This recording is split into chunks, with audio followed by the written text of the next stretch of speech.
All right, welcome back. We are COMP301, Linux operating system, in the summer 2020 semester, and it's week 4, part 2 of our broadcast, and we're talking about assignment 2, which I want to talk about with you, as well as bash shell and script programming. Okay, more of that. So again, bear with me as we go through this whole thing.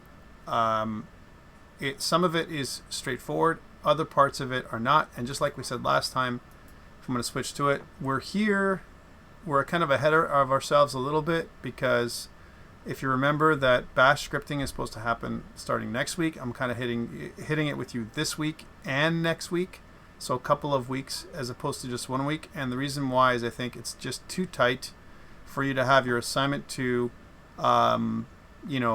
happening in week 6. That's when it's due. So that's 2 weeks from now is when assignment 2 is due, and not have enough information to get that done. So that's why I've kind of pulled bash scripting up, and I've reordered some of these, the things that we're doing. System admin services, SSH and FTP. We'll do some of that as well earlier, because there might be some really cool things around that, and we'll talk about how to do all those things. I'm also interested in building a little server with you guys, and I have part of it working. Still not quite working the way I want it to. I'll talk about that a little bit today to give you a preview of what I've been working on for you guys. PJ, if I can get you to rename yourself, please.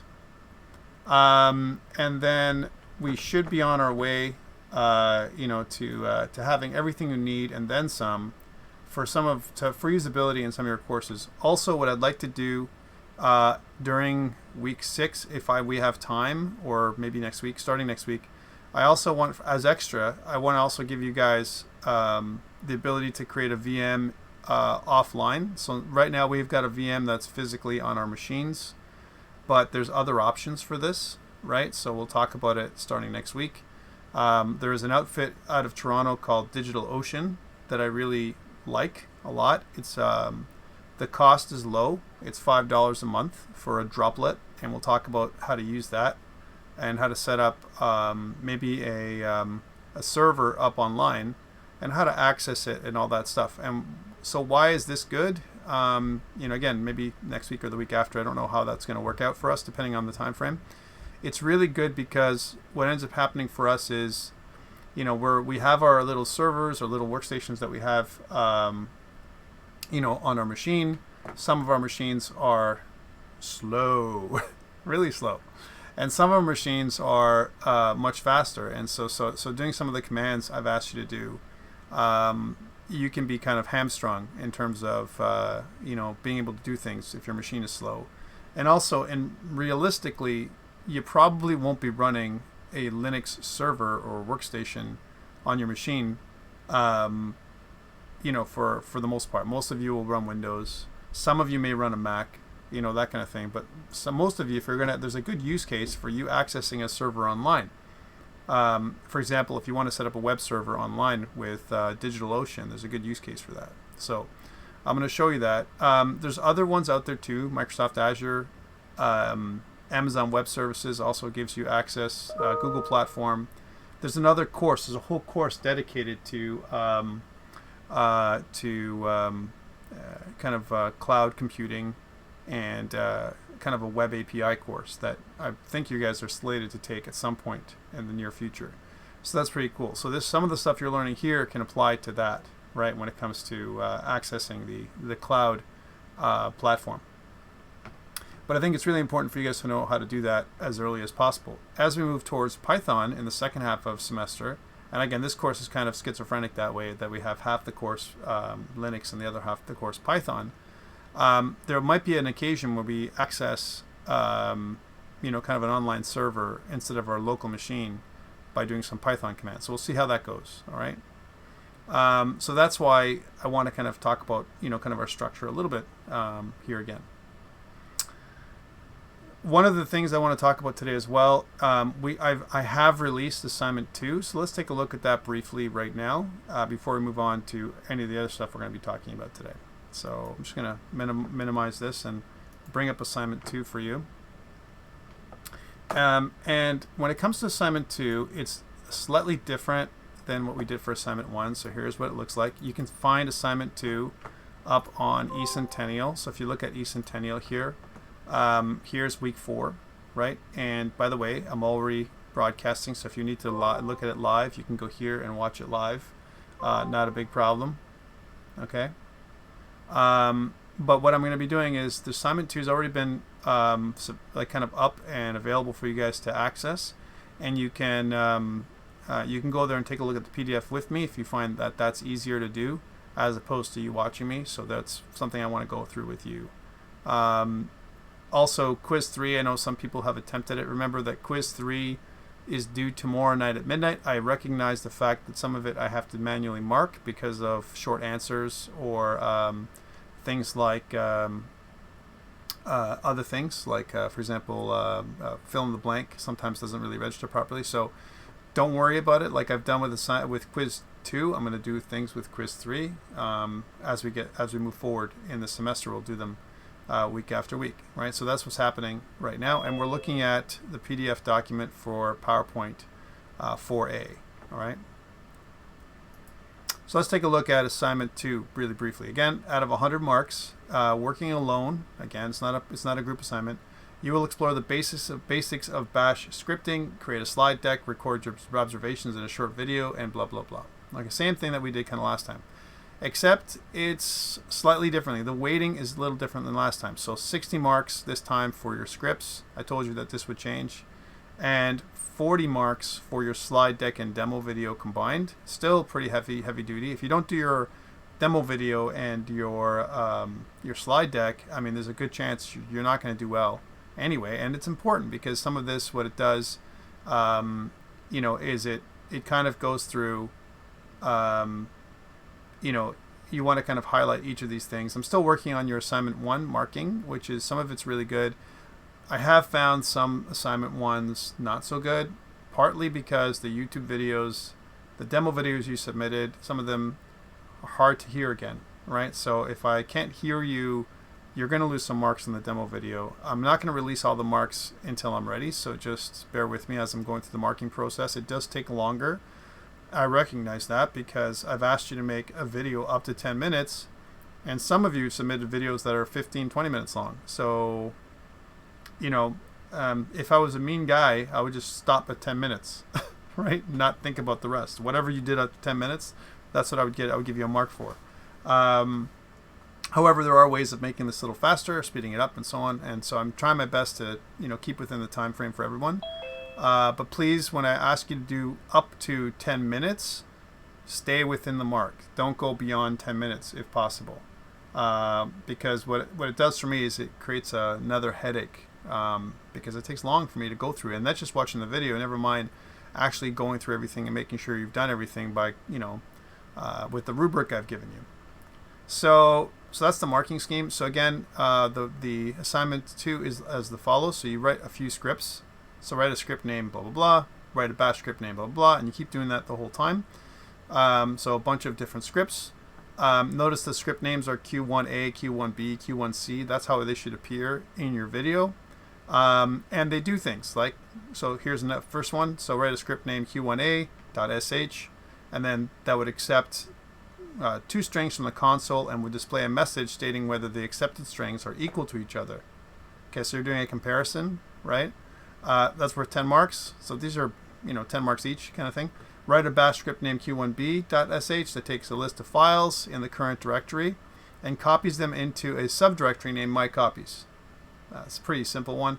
Write a bash script named Q1C that takes a list of domain names and displays their IP addresses. Use the NSLOOKUP command. So this is one that you may have to look up how to use before I cover it. Write a bash script named Q1D that takes the side of a cube as a command line argument and displays the volume of the cube. So it's a cube, so if I give you a, it's going to do some kind of multiplication. That's another simple one. Write a bash script named Q1E that prompts you for a username and displays the corresponding user's ID number, UID, group ID, and his or home directory. And it says, note this information can be found in the etc. password file. But for this one, you need to have at least one or two users for this to work. And I've shown you how to create a user using the GNOME shell or the GNOME desktop. So please do that. And then finally, write a bash script named Q1F that will edit the path environment variable to include source files directory in your home directory. Source files you may not have. You obviously have to create this and make the new variable global. Interesting. Okay, so that's something that that you have to change. Okay, so that's 1A to F. So there's only 6 different little scripts you have to make. They're really small scripts. Okay, they're not that big, and they're not that difficult to do. The slide deck is kind of the same as I've asked last time, and so is your demo video. All right, so at the end of this course, you'll have made at least 4 videos, in the course of doing all your assignments. Okay, so that's kind of when it's due. Again, this one is due July 3rd, Friday, July 3rd. July feels like a long way away, but really, guys, it's 2 weeks away. So it's not so far. We're into July already. And one other thing is some people were late for their assignment number 1, and I was lenient in terms of submissions. Assignment 2 will have less leniency, so please be aware that you're going to get 20% deducted for each additional day. That means if you submit something that's 1 o'clock in the morning on July 4th, right, you're going to lose 20%. Okay, just letting you know. So like just over the July 3rd thing. Or if you hand in something on July 5th, then you'll lose 40%, and it'll keep going, right? So there's I shut it down after a few days because after 60% you've already failed, and then it doesn't make any sense after that anymore. So I won't accept it forever, right? Unless you have reasons or accommodation requirements, for me not to take it. You need to do this, all right? So please make sure that make sure that you follow the requirements here. Okay. Questions around assignment 2? Anybody have questions around assignment 2 before we move on? And again, if you want to come on the on the mic, you can also do that at this point. If you're interested in asking a question, I can probably answer them a lot faster than if you type. But if you don't have any questions, we can move on. If you think about questions by the end, as an example, I don't think that it's any of these component parts like 1A, B, C, D. None of them are really that difficult, and you can do a lot of Googling out there to figure out how to do it. Part of this is a journey, an exploration journey on how to do some scripting. By no means are you guys going to be experts at the end of this in terms of bash scripting, but you'll have an idea of how it's done, and then you'll understand when you look at other scripts how they're laid out. And one of the things I want to do with you is go through some scripts that have already been created and try and dissect them and see what they mean. Okay, so we'll try and do some of that today. Okay, so that's assignment 2. I've just talked about that. Again, it's recorded and it's up on YouTube now, so you can always go to that and get going. I'm going to bring up my broken a couple of things. First of all, I want to talk about. I've installed SteamOS on VMware VirtualBox here, and you're going to like SteamOS. How can that work? Isn't Steam for games? And the answer is yeah, it is. I'm also going to show you, if I can, wow, it's a tall order for me, I'm going to try and install different versions of Linux as well by the end. You don't have to, but I'm going to explore them with you. I'm going to try and install Ubuntu. I'm going to install, other versions of Linux that we're going to see. And I'm going to probably go through the installation process with you or show you the differences between one desktop and the other. Did you? Oh, thank you. Hey, Tamina, how you doing? Go ahead. Tell me about your question about A2. Sorry, before I continue. I'll lower your hand now. Go ahead. Tell me about your question.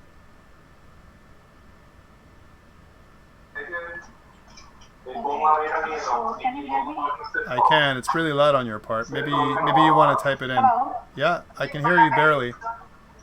Okay, so my question is about the demo video 20 marks. So it is about only the quality of video? No. It's not the quality. It's what you put in there too, right? So what it is about is, you know, do you go through all the steps and do you show me everything in the video that you need to show me? So some people, what they've done, it's not just about the quality, like your sound quality. Part of it's sound quality, part of it's video quality. Can I read the, can I see your screen? Is it like fuzzy? Sometimes it's about that as well. Because if I can't see your screen, it's difficult for me to mark you and all that kind of stuff. So it's a bit of marks, right? I'm asking you to make something that's decent.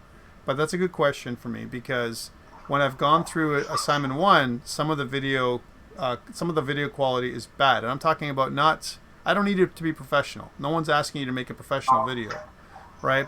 Making a professional video is outside the scope of most of the people that I know, right?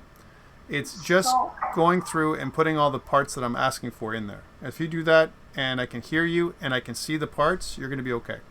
That's what it means. Okay? Okay, so the Linux task, which is 60 marks, so that is inside our video, right? So we need to submit two files. One is slide deck and the other is the link for our video, right? Correct. PowerPoint is one thing and then the link, yeah.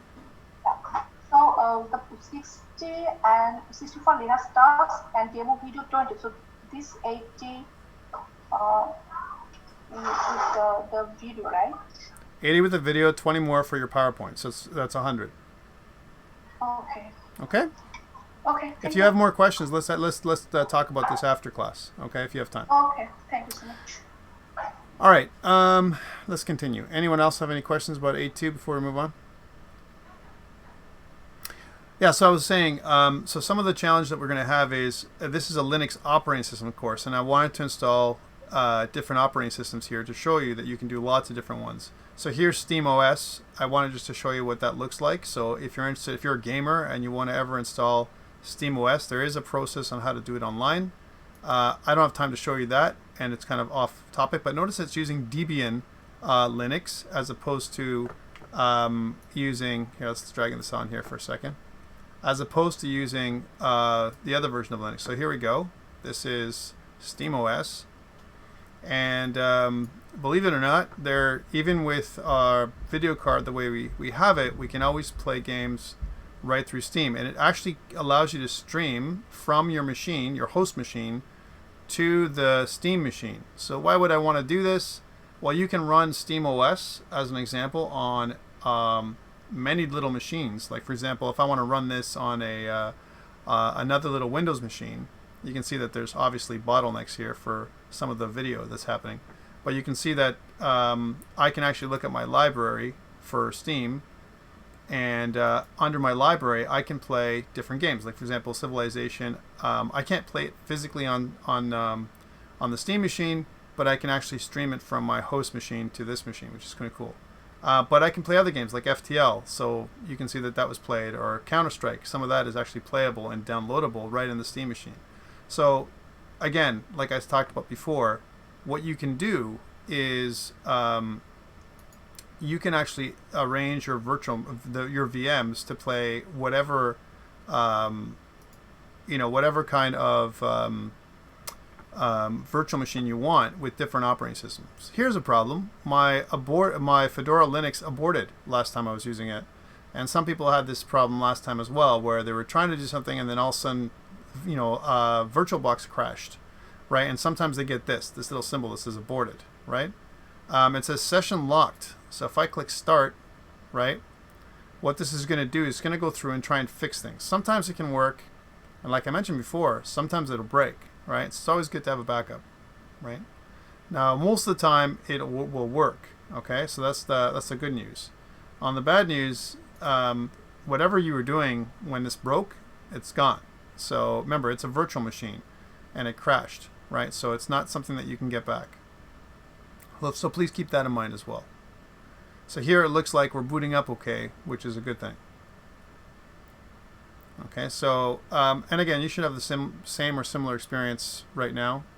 As you're using your machine, it should work pretty good. I've allocated half of my resources. That means half of my memory, half of my CPU cores, and 128 megs of RAM just for video memory just so that I can make the experience good. And I still think it's laggy. Visual Studio Code doesn't work as nice as I'd like it to, and a bunch of other things. Okay, so that's something that you might notice as well. Okay, so here I am with you know, my Linux machine. You guys should have this as well at this point. And what I want to do is I'm going to go over a couple of preview things that I want to show you. So one thing is, here's my terminal. One thing I'm going to get you guys to do over the next couple weeks is install Homebrew, right? So if I type in brew, you can see that that's a new command that I have. And what brew allows you to do is run commands without the sudo command or sudo command. So there's a whole process on how to get that working for yourself on your Linux machine.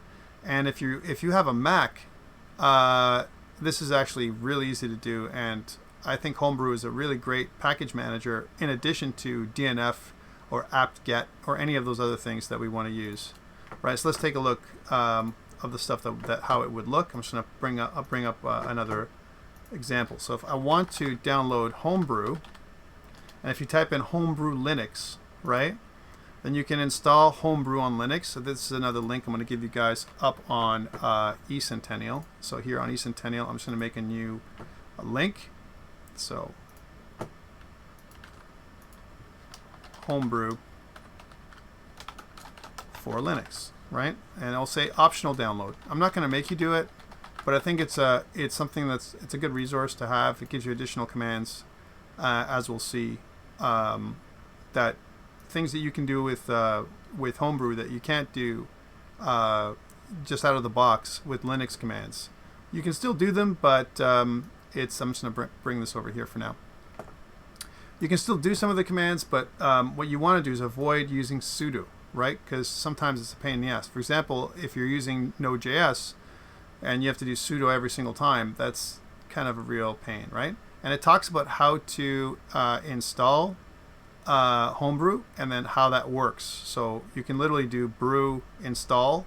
So brew is the command, install is the verb, and an example would be hello would be a package you can download, and it would do that. And then I can just type in hello, and it would do it. And it talks about how to do it for Fedora, you know, for Debian or Ubuntu, and for other alternative types of installations. So if you have a chance as homework, see if you can do this. See if you can make Homebrew work for yourself. You know, and there's some links. You can also do some additional stuff here. I think it's a great exercise for you guys to get more comfortable with the Linux environment, to actually install something else other than what's been built in. So that's Homebrew. So how does this work? So if I did that, you know, brew install thing, and I went through brew install hello. So if I type in hello now, it'll do hello world. So that's an example. You can install whatever program you want. I mean, obviously that's a silly program to install, but there's other really cool ones that you can use. For example, you can install Node.js with Homebrew for sure. And one thing you can also look at is top 7 Homebrew. Hold on a second, for Linux. So let's bring that over here so you guys can see it. So top 10 Homebrew tools you didn't know you needed, right? And there's some really great you know, kind of examples that are up here on how to use how to use Homebrew and how it works for you. ZSH, you can install a whole new shell this way, and it's quite simple to do. And they have a bunch of other ones, like tons and tons of things. HTOP is really cool. I installed that one. So if you were to try this out, if I go to HTOP, what it does is it actually tells you more information than top does, right? And so things like, you know, your CPU cores, so 1, 2, 3, 4, 5, 6, those are all the CPU cores I've allocated to my machine. Here's my memory that I've allocated. So out of 15, almost 16 gigs of memory, I'm using almost a gig for the operating system. Swap file that I have here, a number of tasks that are running, and a bunch of other really cool things. And then to get out of this, notice there's some commands down here, and to get out of this, you can just type Q, which is kind of cool. All right, so HTOP, really cool thing. I already downloaded and installed that. Tree, that's a really good one. It kind of shows your whole directory structure in a tree. So if I was to go back to Linux and type in tree, after you install it, you can see it kind of gives you a whole tree structure about all the files that are coming from your current folder. So that's kind of really cool too. Let me just go through that for a second. It seems like a lot, and why are there so many? Because I'm looking at the documents folder, and because in my workspace folder I've installed this little web server, which I'm going to show you in a second. You know, that's why I have so many files. I have a ton of files, but you can see even in the workspace folders we already created, workspace, the first one, we have an about, an archive, a batch file, all these things we worked on over the last couple weeks. And workspace 2 has myscript.sh, so it's kind of a really quick way of looking at a directory structure, right? So really good. I like it a lot, right? So, and of course, if it's too fast for you, you can always pipe this command into more, right? So you can do something like tree, and you want to pipe it into more, and then all of a sudden you can space through it, and it's nice. It kind of you can just press the space bar with more and go through the directory structure one little bit at a time, and you can look at all the different piece parts that have been installed for that particular thing, and you see that there's quite a bit. And if you want to get out of that, just press Q and you're out. Okay, so that's kind of a really quick way of doing it. It's a graphical representation of the tree structure, which I really like. Okay, so definitely that's a really cool tool to use. Ant didn't use that. NVM Node Version Manager, which is kind of really cool. I haven't installed this, but it's a great tool to use. Cask, of course, is an excellent tool as well. You get additional programs and stuff like that. So tons and tons of really cool things. And if you looked up other really popular programs that you can grab, it's amazing. Okay. So again, that's Homebrew for Linux, and I highly recommend it. Okay. So a couple things I did. I also created a web server, and I want to show you how that works. It's not quite functioning the way I want it to, and I'll give you the details of how that works over the next couple weeks. But if I go to my documents directory, so this is a you watch, I do time. And if I do a list, and if I go to workspace 3, I kind of created another workspace 3. As an example, you can see here that I have a little Node.js server. And if you don't know what this is, it's okay. I can run something called nodemon. And what nodemon will do is it'll run the server, right? And it runs the server typically on port 3000. So if I bring up a, I'm going to show you how to do this. Again, hopefully by week 6. If I bring up a little, browser like this, and if I type in localhost 3000 and I press enter, you can see welcome to Express. That's my little server working in the background. And you're like, yeah, Tom, so who cares? Anyone can do that. You don't need a server. You don't need Linux. However, what about if I have a server that's coming from my host machine? So here's my host machine, right? And I'll make another little tab, and then I go to my IP address. Remember, you can always get the IP address of your machine by typing ifconfig. And let me just go back there and add another little terminal here. So here's a second terminal, and I can go here and go ifconfig. Remember, we did this at the beginning. And if you look at ifconfig, it shows me my external IP address, 192.168.2.60, right? So I can use that IP address in my browser, in my Windows machine, right? And what I'm hoping to try and do, and I can't do that yet, but I can do this right now. I can go 192.168.2.60. If I did this, I get forbidden. And this is a good sign, actually. And right now what I've got it to do is if I put in :3000, oh, there we go. I can look at my server on Linux, right? So this is kind of what I want.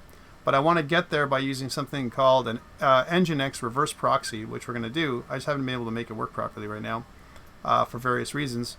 But it works great. That means I can actually access the server that's here on Linux on my machine. So a couple things I've been doing in the background just for you guys as I prepare for a more interesting lesson as we go towards week 6. Okay, so that's what's happening. And you might say, like, what is Express and all that kind of stuff? It doesn't matter what server you put there. I'm using, I've also, that's something I have to work on with you. I've moved away from using Apache to Nginx, right? So if you look at Nginx, Nginx is a high performance kind of a web server as opposed to Apache.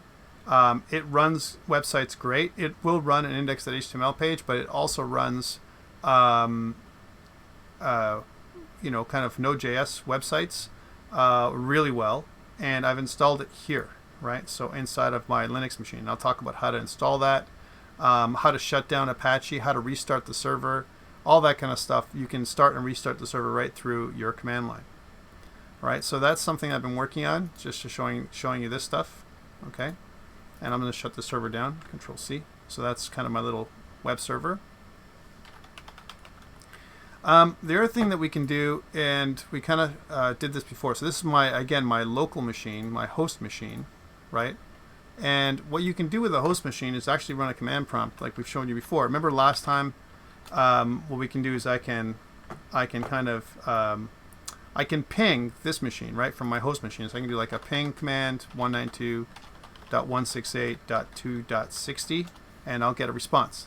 Ping, ping, ping, right? You see that happens, right?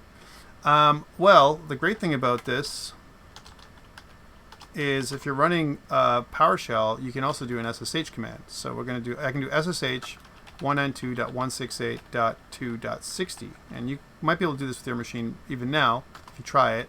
It's going to ask me for my password, and I can log into my Linux host here remotely from Windows. All right, so that's kind of an interesting thing to do.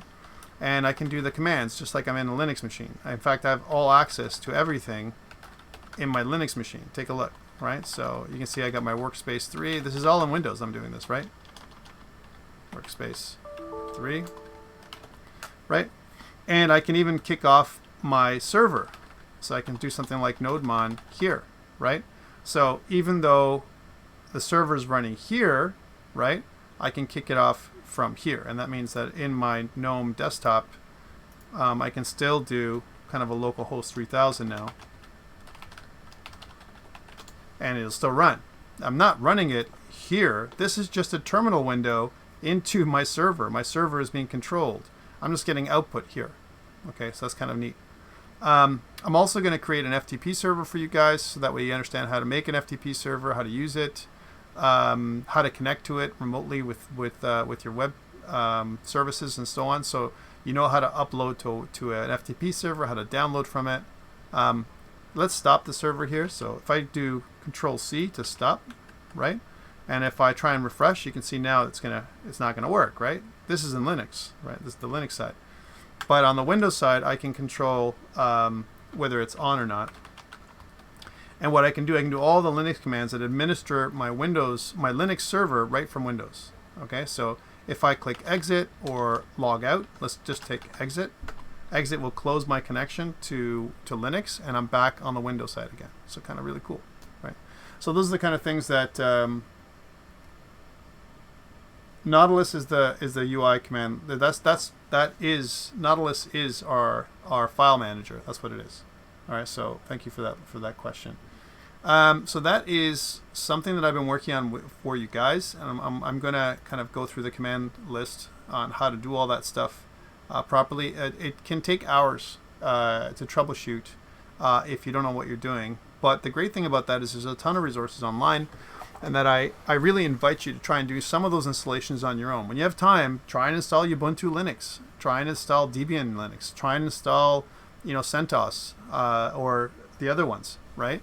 And there's going to be installation, for all your VMs this way, and you'll get a sense of how to use all these things, as opposed to me just showing you along and you just watching me and then you do what I do. Try and do it on your own, right? Because that's part of it. I also talked about just briefly this idea of going online with DigitalOcean, and let me just show you that. I'm not going to do DigitalOcean right now, but I want to show you DigitalOcean. So this is DigitalOcean. It's again an outfit in Toronto, right, which is kind of cool. It's a fantastic little outfit because what they do is they offer you VMs, right? So virtual machines that you can create on the cloud, right, which are cool. And again, for $5 a month. So if you go to products and if you go to droplets, right? It's amazing what you can get for $5 a month. That's an amazing price, right? And you can do everything on the VM, like everything that you pretty much can do here. Now, from a UI perspective, you won't get a UI, right? But you will get a server. So if you want to run a server, a Linux server up online, you know what? DigitalOcean, really, really cheap and good. It'll do everything you need to do with DigitalOcean. Of course, there's AWS. I'm not going to go through that right now. And Google Platform, as well as Microsoft Azure. Those are the other three competing platforms. And there's one more, Heroku. I use a lot for Node.js products. But for the most part, DigitalOcean might be a good fit. One thing I did mention in my JavaScript class that I haven't shared with you guys yet, and I should have, and I do apologize, is and for those people who have me with JavaScript, here it is again, the Google Education, the GitHub Education Pack. So if I go to GitHub Education, there is a pack you can get through GitHub Education. So this is the education.github.com is where you go. I'm going to take this and put it on your inside of eCentennial in a second. If you go to the GitHub Student Developer Pack, I think this is a fantastic package that you can get for free. If you look down here, there are a ton of utilities that you can get access to. Everything from Microsoft Azure credits, DigitalOcean. Look, it says $50 in platform credits for new users. Hello. That's like, a lot of time, right? 10 months of time for platform credits that you can use DigitalOcean for free, right? That's pretty awesome. And a bunch of other stuff that we talked about. Heroku, free private repos on GitHub that you can do a lot of really cool things with GitHub that we haven't talked about yet. And a bunch of other things, like a ton of stuff. And by the way, guys, like I said on the JavaScript course before, it goes on and on and on and on. And these are all the free things you get. And there's so many really awesome little things that you guys should probably explore. Everything from sending emails with an email, kind of service, to selling, selling products online, to all kinds of stuff that these tools allow you to do. So you can sign up for this GitHub Education Pack for free. If you click Get the Pack, I'm just going to put this link here up on your week 4. So let's go put that into create a link. So this is the GitHub Education Pack. And I highly recommend, kind of signing up and having access to all these really cool tools, man. This is like awesome stuff, right? So it's like, if you don't do it, there's no negative around this. There's nothing that you have to do. There's no credit cards you have to put in or anything like that. It's literally free stuff that you can get, just by being a student. So pretty awesome stuff. I highly recommend it. All right. Any questions around the best ones? The best ones. You're talking about the best packs, Tiago, or what do you for this for the educational pack, or what are you looking for? By the way, I'm going to lock I forgot to lock our meeting, which I'm going to do right now.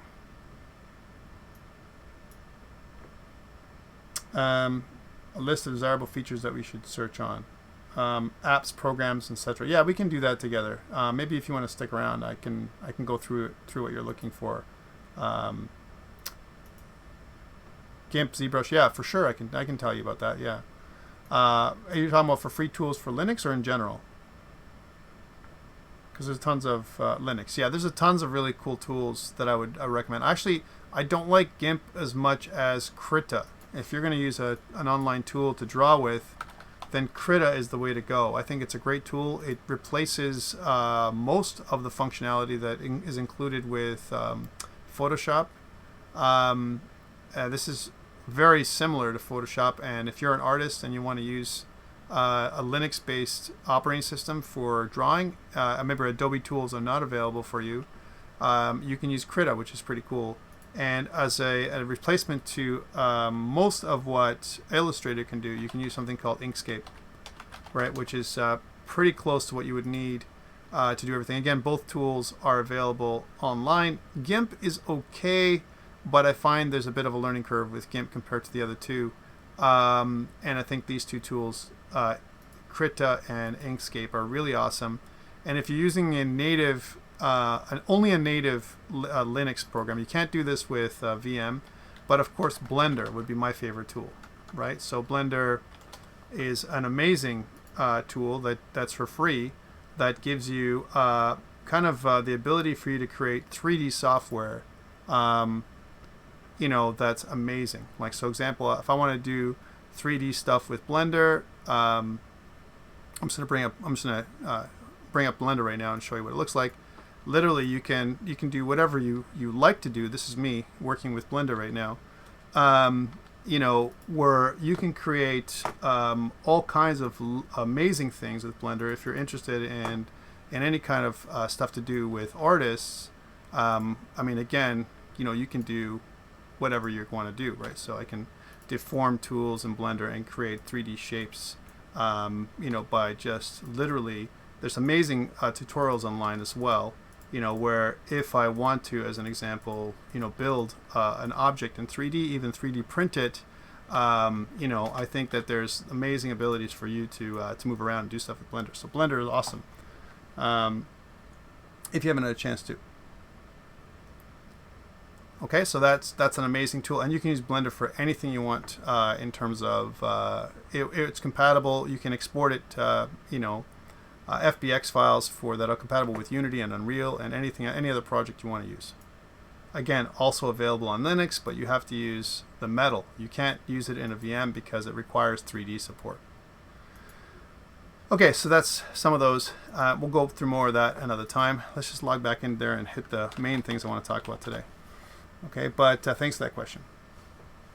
All right, so one of the things that we're going to find out is Linux is really versatile. You can do a lot with Linux. Some people completely replace their Windows installation with Linux, and they become a free to use open source kind of user. They don't want to use Microsoft products because maybe they don't trust Microsoft so much, or they want to just use free stuff. It's out there in the community, and you literally can install Linux on your as an operating system, your main operating system on your machine, in minutes. It doesn't take very long at all compared to Windows. Okay, so I think it's becoming more and more of a viable option for a lot of users out there. Okay, so let's get back to this. So again, what we want to talk about today is shell scripting, and specifically bash scripting. So I'm going to skip over to approximately page 25 here to get into it. So we ended up talking about things like this, where we can do some things I want to talk about. So remember, if I want to declare a variable, so here I am in Linux, and again, I'm just going to press the Windows key and I'll type in the keywords term. It'll bring up terminal in Linux. And if I want to declare a variable in my bash script, remember, actually, let me back up one step. I talked about two things. If I go ls-al, you can see that in my home directory, and I might have extra stuff now because I also have ZSH. I installed this lately. I told you I did this with Homebrew. But I have a couple of script files. One of them is bashrc, and the other one is bash profile. Okay, so those are the two scripts that we can use. And I talked about how if you install things in bash profile, it only happens once. Whereas if you install things in bashrc, it happens every time you create a new bash shell. All right. So what I mean by that is, if and I kind of talked about that last day. So if I go bash again, right, I'm in a new shell. If I go bash again, I'm in a third shell. If I go bash again, I'm in another shell. And I can keep going deeper and deeper into another shell, another shell, another shell, almost like I've logged in multiple times. That's what it's like. I remember we did this ps-l thing, and I showed you that I have several shells I've opened up, and each shell depends on the other shell. It's almost like one is inside of another one. So multiple terminals, almost like one in another one. And you might ask yourself, why would I want to do that? Sometimes you don't want to escape the shell that you're in. And, as an example, you want to do some other work in another shell altogether and come back, right? And that's another reason to do that. Or you want to run a different shell altogether. You don't want to run bash. You want to run ZSH. So, and to get back out, you can just go exit, exit, exit, exit, and then you're back out to the main shell, right? And sometimes you get something like that happens like this, right? Where Linux seems to have crashed for me, and I'm out to this part right here. That's okay. Again, remember we're working in a VM, guys, so you got to figure out that. And plus, I've messed with this VM now because I've installed, I've installed SteamOS, right? So don't worry about it. Don't panic, is what I'm saying to you. If it crashes, make a backup. It's not a big deal. It's in a VM. It's not going to screw up your home operating system. And by the way, that's another reason why we install a guest operating system here, because it's a secure location. If I want to show you, if I want to do a whole course, I can do a whole course for JavaScript right here with another Windows VM if I want to, right? As long as I have the Windows license, I can totally do that, right? So it's a secure environment. Anything I do here won't infect my outside environment out here, and that's another way people work, okay? So don't worry about it. Let's go back to terminal. Okay, so here we are again, and so I talked about that. So let's say if I want to edit the script, first of all, remember that you can always look at scripts without opening them with the cat command. So I can go cat, bash underscore profile, right? And I can see what's in my bash profile. Notice this eval line that you may not have in yours. That's for Brew, for Homebrew that I installed, right? So you probably have all this, but not this. All right, so I did this manually. I installed this inside of my bash profile, right? And you can also do, instead of cat, remember the alternative for cat is NL, right? Which is number line, right? So if I go number line bash profile, right, you can see everything with number lines. Okay, so that's kind of I think a useful thing. And it skips the lines that you don't use. So if I have spaces, as an example with nothing, it shows you the space but no number, right? So I can say, well, look at line 5 here. Line 5 is FI. What does that mean, right? So that's one thing. And you can do the same thing as an example. Let's use NL for bash RC. So see, bash RC is quite longer, right? And it shows you additional things. Notice that there's that eval again on line 15 here in bash RC. So you can do that. And you can look at any file like that, as long as it's a text file or something that's that I can read. It's not a binary file. Then I can do this with any of the files. And that's a quick way of doing it without opening up Visual Studio Code or Vim or any of the other ones that are Emacs, any of the other editors that are built into to Linux, right? So lots and lots of them. Okay, so that's something I wanted you to remember, because I know we only talked briefly about cat, and I wanted to talk about that again. Okay, so we're going to use cat a bunch now. Okay, so clear. So remember, I can declare variables. One of the ways I can declare variables is like y, or let's say x is equal to 10. I can say y is equal to 10. And then if I say echo x, I'm going to get x. I don't want that, right? The proper way to do it is echo $x, gives me the value that I want. But if I go into another bash example down here, and if I go echo the value of 10, I get nothing, because that value for x is only for my current session, my current process. I think that's the right way to think about it. Think about bash itself as a process that's running in the background. And if I only do it for the first one, it's local. It's something that's temporary, almost like a temporary variable that I create, right? So if I back out, hopefully it won't crash. Yay! If I back out and I'm here and I do it again, so if I arrow up to that command, then now it's back. I got that command, right? This is important to understand, because sometimes we'll run a script and we're like, wait, I should get a value here, but I'm not getting a value, right? So that's kind of something we want to be able to do. The other thing is, I'm just going to pause here because my internet's just flaky for a second. There we go. We're back. So the next thing that you want to look at is if I add two things together. So if I say something like, I know I have x and y, I want to make z. So I want to say, well, z is equal to x plus y. If I did this, right, then if I did echo z, we kind of showed you this last time, right? Echo z, then we get x plus y, right? And if I said, well, z, I don't want it to be equal to that. I want z to be equal to the value of x plus the value of y. Okay, cool. And if I did the same command, then now I get 10 plus 10, which is also not what I want. So does anyone remember what to do if I want to get x and y adding together? I want to get x and y adding together. There's a couple ways we can do this. Does anyone remember how? Because this is confusing, right? You're going to do this and you're going to like, wait, x and y, it should be adding together, and I don't understand. How come it's not adding together, right? What's a way to do it where I can add x and y together? You put it in the thing. Yes, let's try that out. Okay, so if I did that, so if I said z is equal to $ x plus y, right? And then it does this. It says command not found, bash x plus y is not a command, right?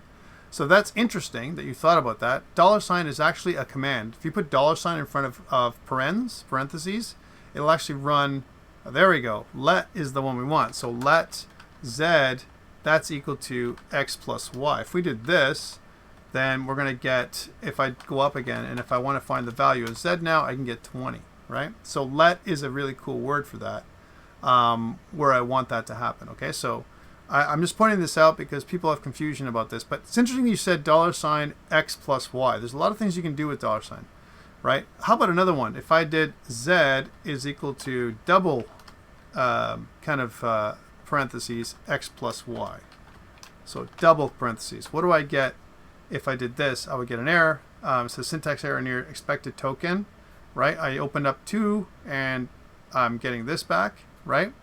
I can also try and say z is equal to square brackets x plus y. What do I get when I get this square bracket stuff? So let's see if I go back up.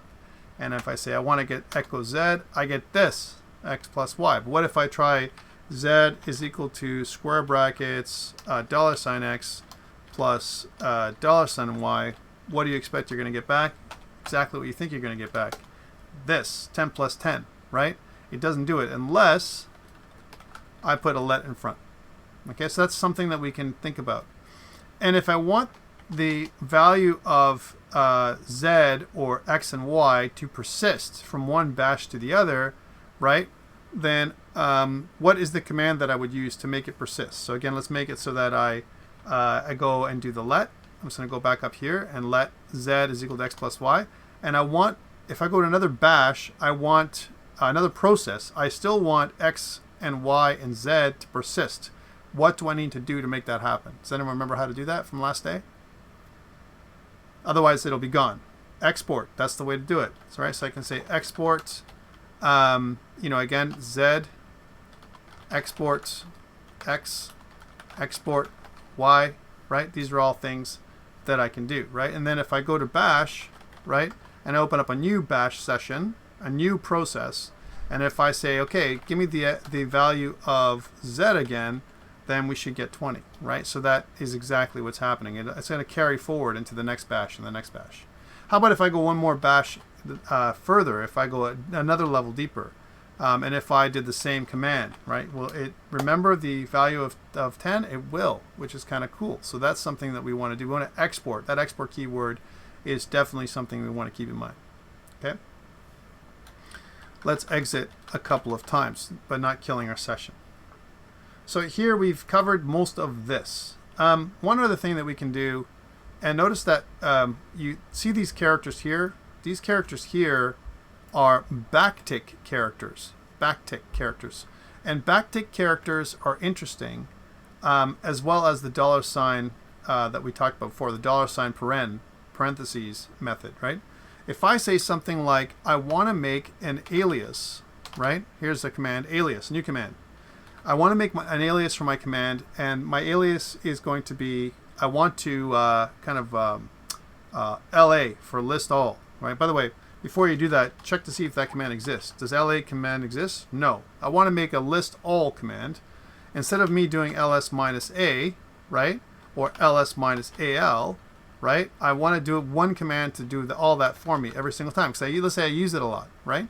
So you can use the keyword alias, and then I can say my alias is going to be called al, so list al lol, and then that equals to backtick, right? ls minus al, right? And if I did that, and if I just typed in lol, right, then it's going to do nothing. It should not do that. ls minus al should work, right? Damn it. But it says command not found the whole time. What it should actually do is do my command, right? That's what it should do. But actually, it's gone through it. It just went really weird like that. Let's try that again. Alias lol, right? Oh, but first of all, let's unalias. Unalias takes it away. Lol, right? We want to get rid of that first. And I can alias it again. Alias lol. I want to say that it's equal to, let's do this again.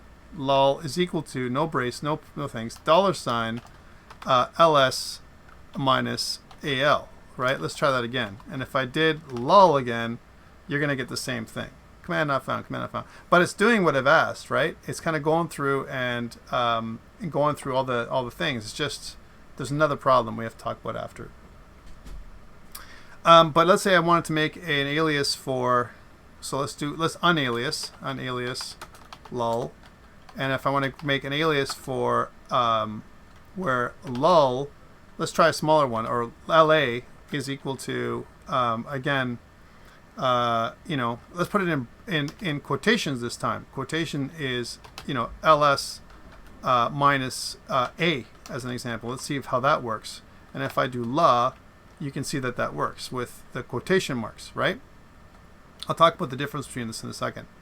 And if I do it again, if I unalias la, and I do it again, I say alias lol this time, alias lol, and that's equal to, in quotation marks this time, ls minus al, and I type in lol, then I get exactly as I would expect to do it. So there's a couple ways of doing it. Remember that backtick is a command. Backtick is the character that comes underneath the escape key. And so is this. This syntax, something here and here, that is a command. That's actually going to try and run a shell command called adsfsadf, right? So I can do that. I can say, hey, run a command ls, and it'll try and run that command. But it'll run everything inside of the ls command. It'll take ls, return it, whatever it returns, this does, do the ls, do the list, and whatever's returned from the list, run it. If that makes any sense. So if I was to do this command with a little script that I wrote already, so let's just clear this. And if we look at documents, I have workspace 2. You did this last time too. Here's myscript.sh. Let's do a cat on that. MyScript, right? MyScript.sh. Cat, MyScript. You can see that my script basically does I'll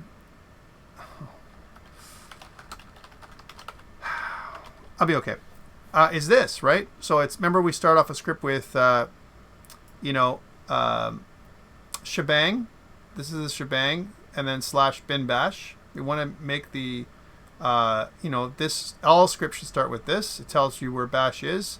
A little bit of an introduction on what we are doing. What for your assignment 2, my expectation is that you do some of this, at least for each of your scripts. I didn't say that specifically. Maybe I should have. But what I'm expecting is to see some kind of identification that it's your script, that you didn't get it from somewhere else. I do echo, script is started, and then I do some addition, like we did last week, right? So if I know that, and if I do, again, $ ls, and then enter, right? It will run, it'll try and run that script if it's runnable. If it's runnable. Unfortunately, myscript.sh, the way it is not a runnable script the way I have it. Bash doesn't understand what that script is. I have to add myscript.sh actually to the path in order for me to make that work. Okay? But it'll try and run that. It's the only file that's in there, and it'll try and make that run. The way to make my script run, there's a couple ways. I can do / and myscript.sh. We talked about this last time. Script started. What about if I did / and my script? So my script .sh, and it also works. .space works. And the other way to try and do it is use the keyword source. Source myscript.sh also makes it run. So these three methods, .myscript.sh, .space, that's a viable way of making it run. Source, and of course bash myscript.sh also makes it work. Okay, all of those are different ways of making MyScript work. Okay. Are you guys good? Put up your little your check mark if you guys are good up to this point. So again, go to participants, go to the yes check mark, and show me that you're good. I should see some of them come up. If you're not good, put a no in there so I know that you have a problem and I can do it again. All right. So I see some people putting up their marks. Other people are not. Try and put those up, guys, if I can see those. I know that you're paying attention this way. Okay, so I can also clear all. I'm going to clear all for you guys. Thank you for that. So that is kind of ways of running scripts that I kind of talked about last time, and I'm talking about it this time, so that you know how to run scripts, because that's important. Okay. So that's what this covers, ls. This actually runs a runnable script, right?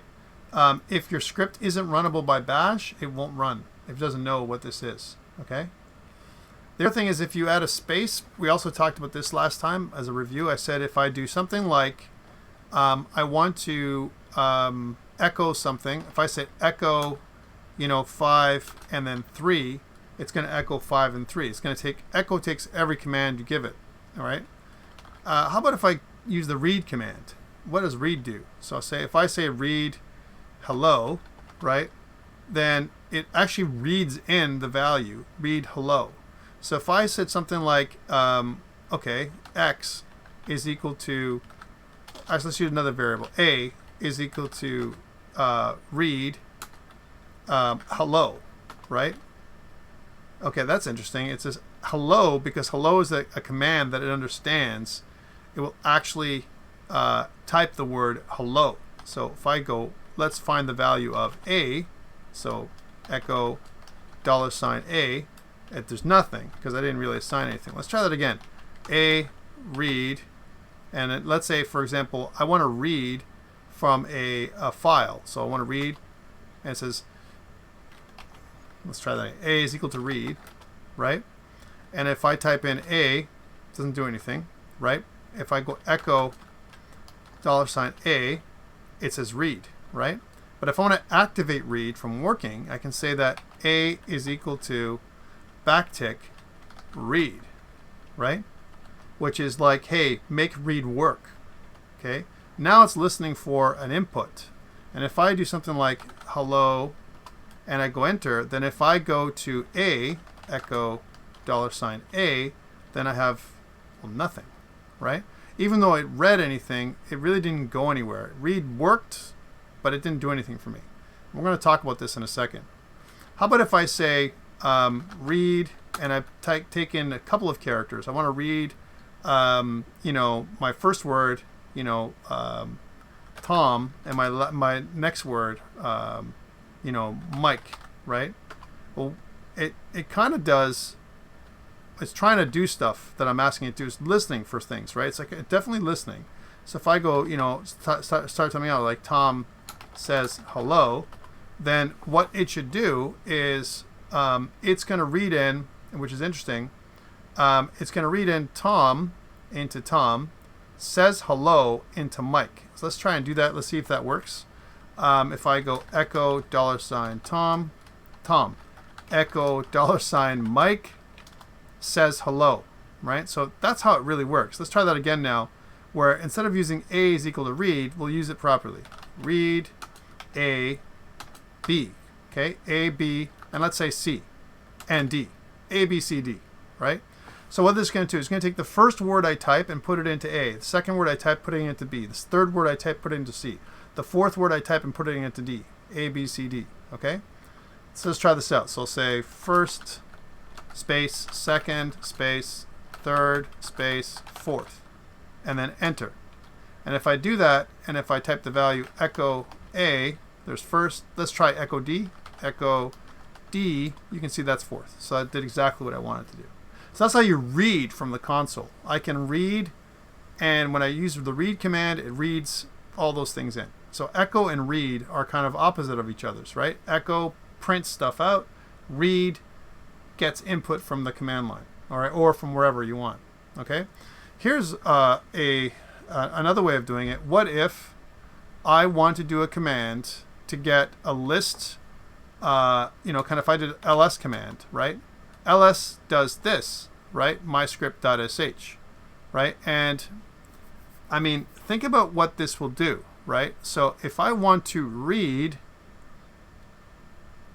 everything I get, I want to read from, my my ls command. How do I do that? How do I pipe a command into another command? So, for example, if I said ls, I want to put this into a file that I want to call directory list, right?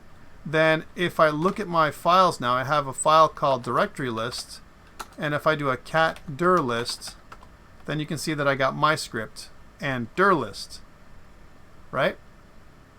Isn't that interesting? Cat dir list. So that is, something that you can see. So that is something that I have in there. Let's remove dir list. Okay.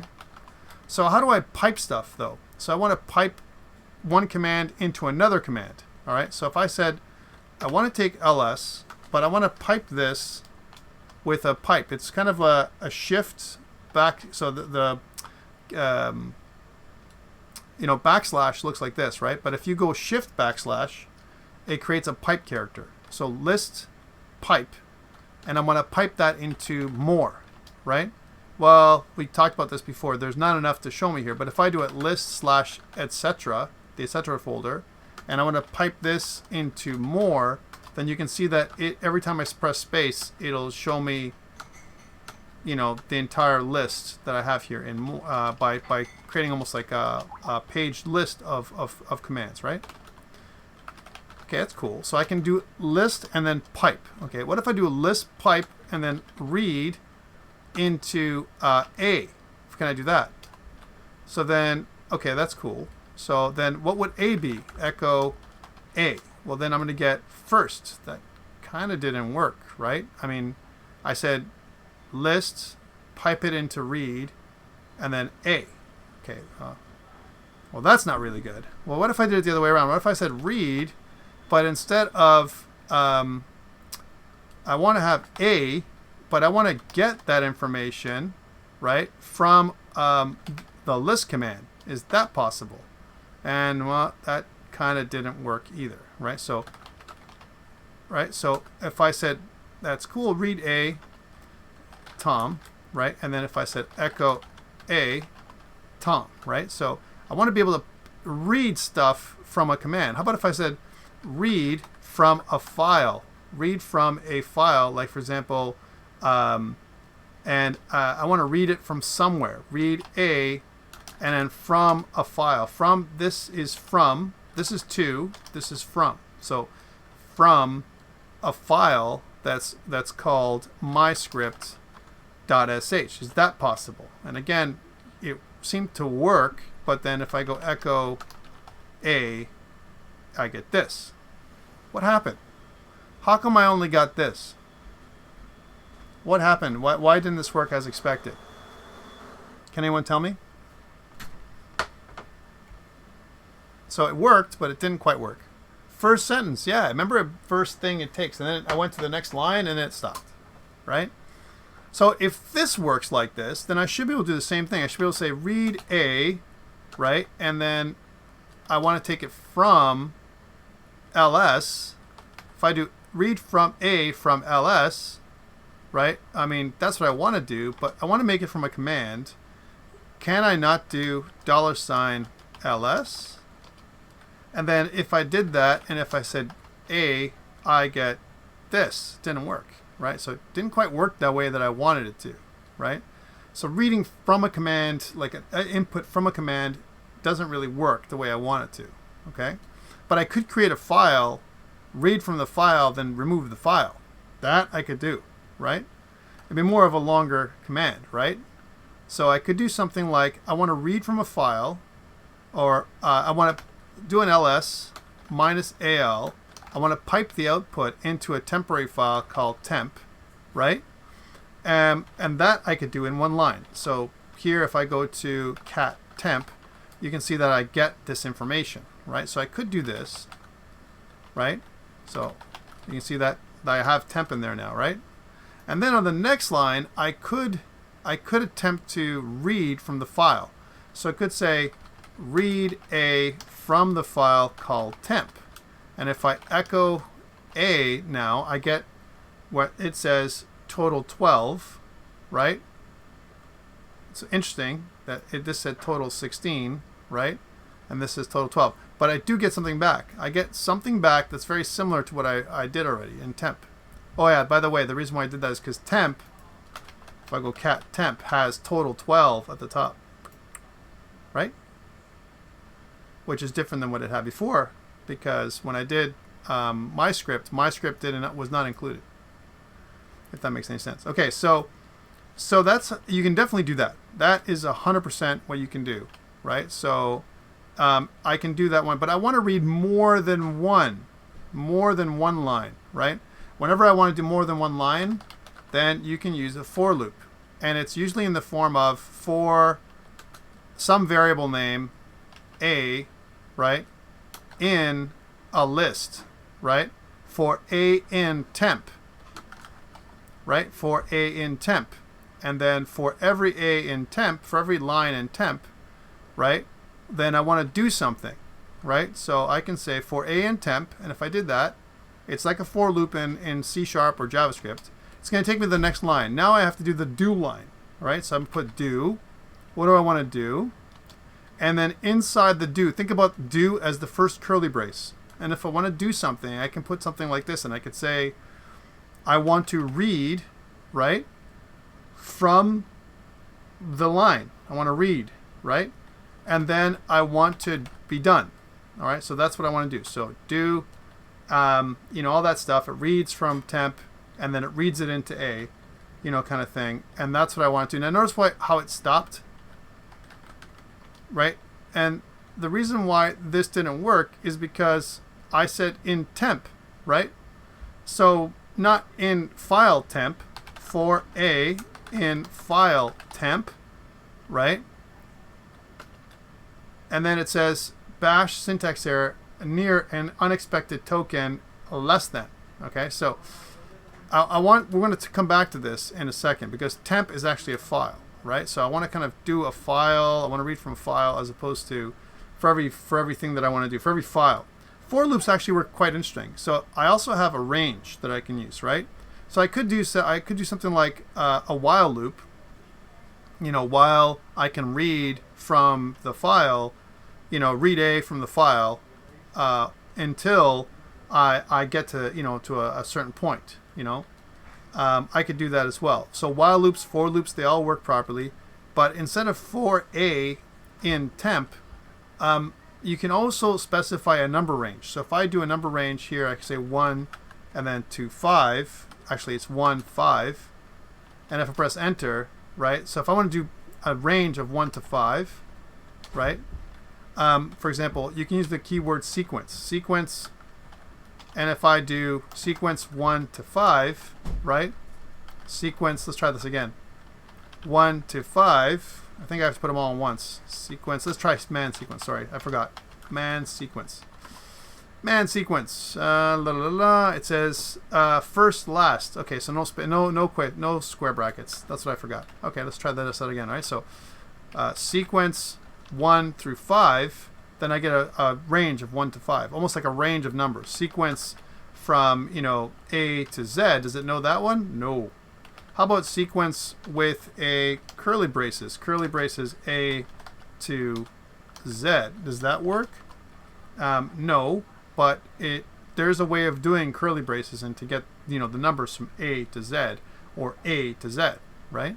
So sequence is interesting. It goes 1, 2, 3, 4, 5, right? So if I was to do that, And if I said I want to read something 5 times, or I want to read 5 times. So I can say for a, or let's say call it for I. Okay, we'll call it for I in my sequence, right? From 1 to 5. Let's see if I can do that. And then I say do, and inside do I want to read from a file, read a, as an example, from temp, read a from temp, right? And then done. Okay, it did something. Let's see what it did. So again, we're doing it all inside the command line here. Before we do a script, it's important to try this out, okay? Because then we'll know what's being done. So let's take a look at what A has in it. Echo A. Okay, total 12. Man, what the heck? How come it didn't work like I wanted it to work? I wanted it to do a sequence for I in the sequence of 1 to 5. Okay, how about we just do that? Let's try this one. So for I in sequence from 1 to 5, right, I want to do, and I want to echo $I, and then done. 1, 5. And what it did is exactly what I told it to do. Sequence of 1 to 5, right? It actually took those 3 characters, seek, 1, and 5, and did those 3 things. Well, that's interesting. That means I can do something like this. For I in, and then I can say something like 1, 2, 3, 4, 5, right? And then I can go do echo I, right? I is going to take on that value, and then done. And then it's going to show me 1, 2, 3, 4, 5. So that definitely will work, right? Are you with me so far? I'm looking for check marks. I'm going through this because, again, it's confusing. If you've never seen this kind of thing before, then it might be confusing for you, right? Thank you, guys. Saw your check marks. I'll just uncheck them. So this is kind of how you do a for loop. When this means, well, what if I can use that sequence, that number sequence I did before? So if I did something like, so for I is the receiver in a list, and I want to get the list from a command like this, and I say sequence 1 to 5. All right, so I want to get the command sequence 1 to 5, cool, and I want to go do, and then now I want to echo I, done. Cool, this worked, right? I'm looking at a sequence. So in the $sign paren, by the way, you can also write it like this: for I in backtick, right? Sequence 1 to 5, right? Backtick, and then I can do the same thing, right? Echo I, done, right? And it'll do that for loop. So that's one way of looping through a a conditional statement, right? Or that loops through.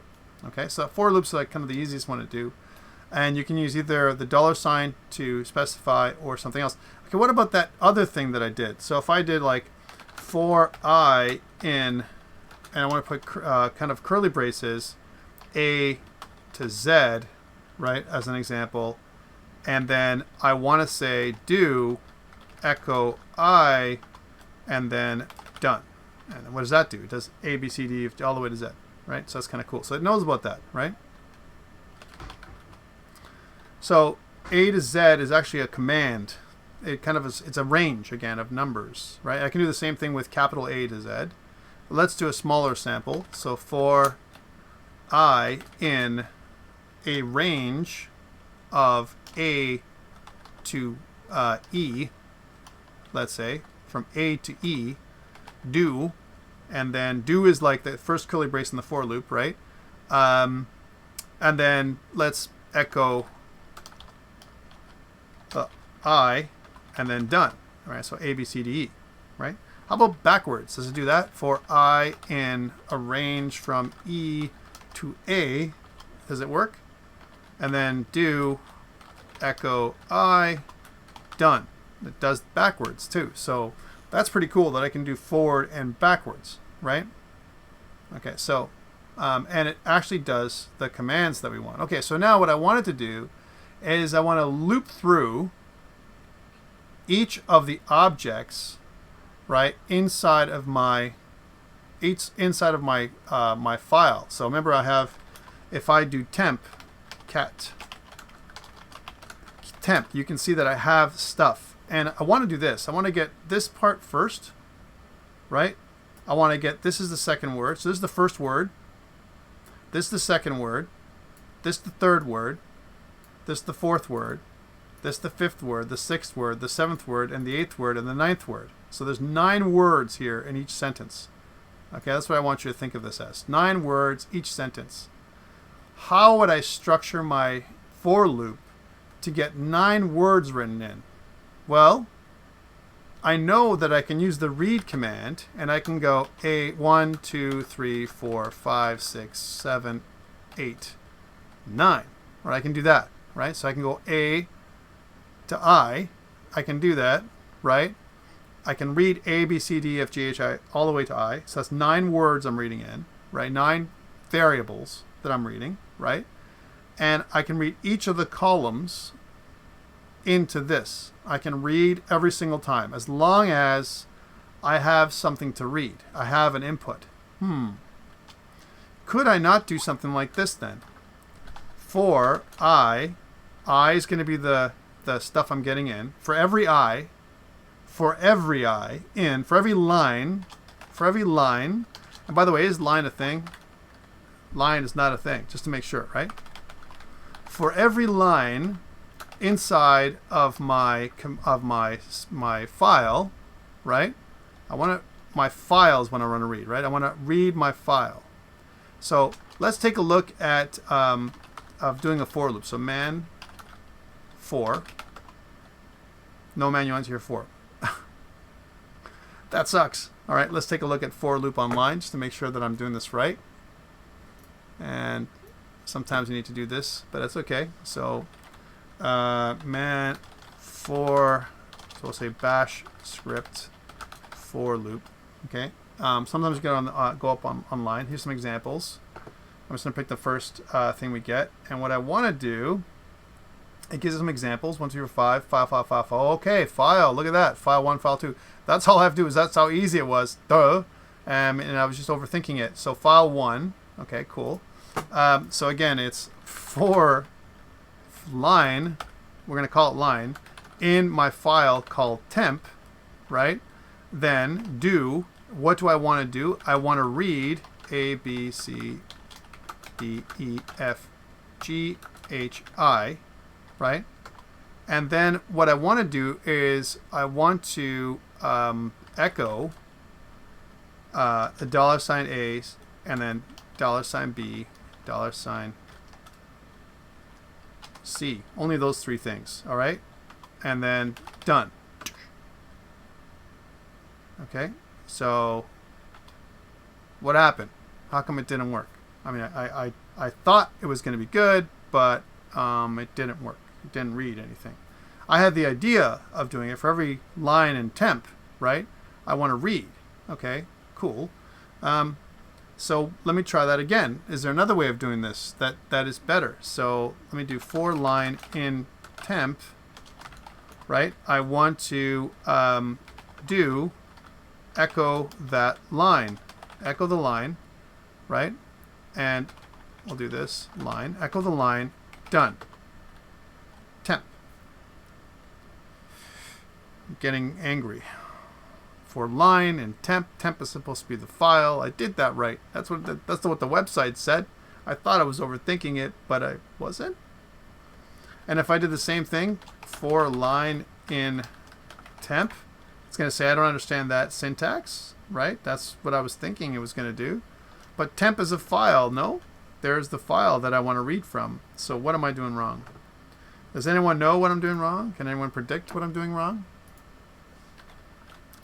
I'm just going to quickly look that up again. For loop bash script permission? Nah, I don't think that's what it is. It's me being dumb.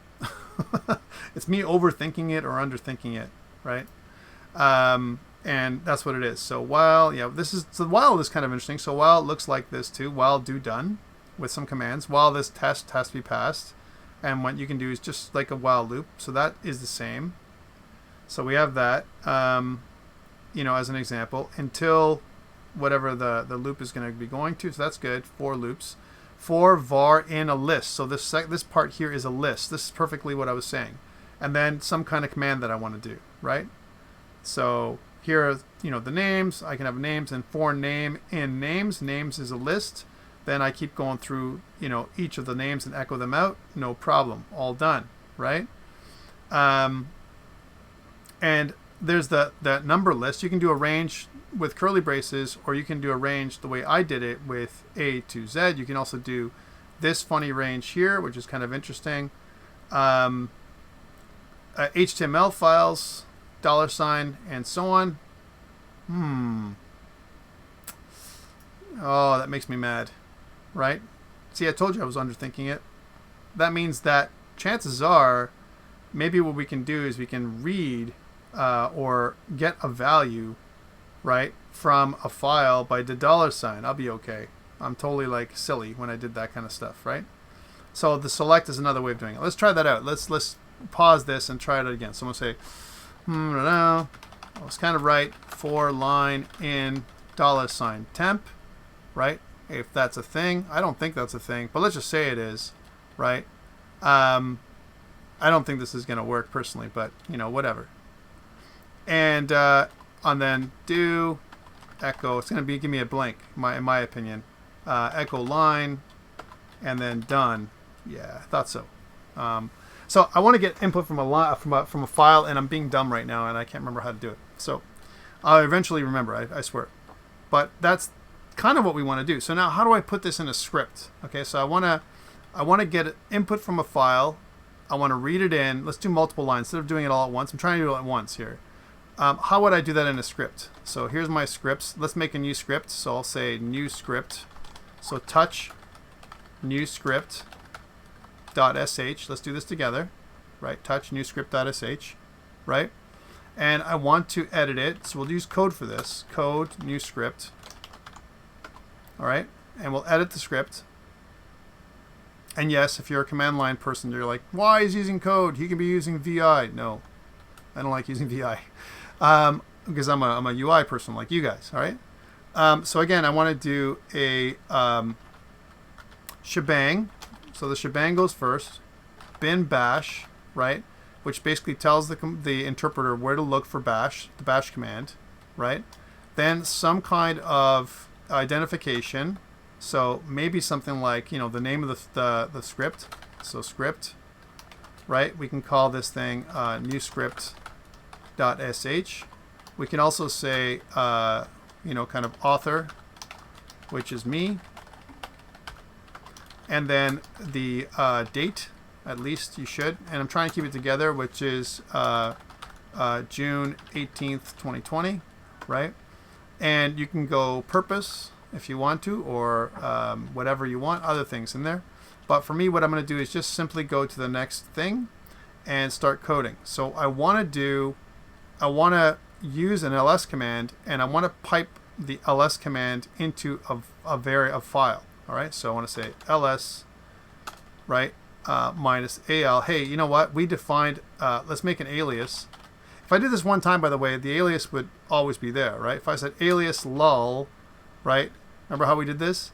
And I want to run my command. I can say that ls minus al. If I was going to do that ls minus al a lot, I can do that here. Semicolon is how you want to separate all the script commands. So I can do that. I can say, cool, I want to do lull now, and I want to pipe lull into temp. Okay, and it's going to be destructive this way, right? If I did this, and I want to cat temp afterwards. So I want to show temp after it's done. All right. So if I was going to run a script like this, and I'm going to add some extra spaces, Control S to save, and I'm going to go back to. I'm just going to go back over here and back to this, right? So now you can see I have new script.sh. I need to make the script executable, and I can do that by using chmod or change mode, new script. So I want to add all executable. So plus X is a way of doing it quickly. New script.sh. And now when you do the list, you can see it's green, right? and then I can execute it. And there's all those ways of executing. But we'll do / new script .sh. So it says lol, command not found. Line 9, temp, command not found. So what happened? I mean, it's supposed to commit my alias. Do I not have lol as a command? It does work, right?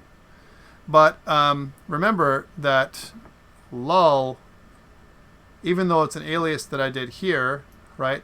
Lol did this one, and then I forgot a couple things. Curly brace, curly brace. Okay? Is there a way of catching that? Can I leave this the way it is and do that? Well, there's something called test. And man test. Let's look at that test thing. So test says check file types and compare values.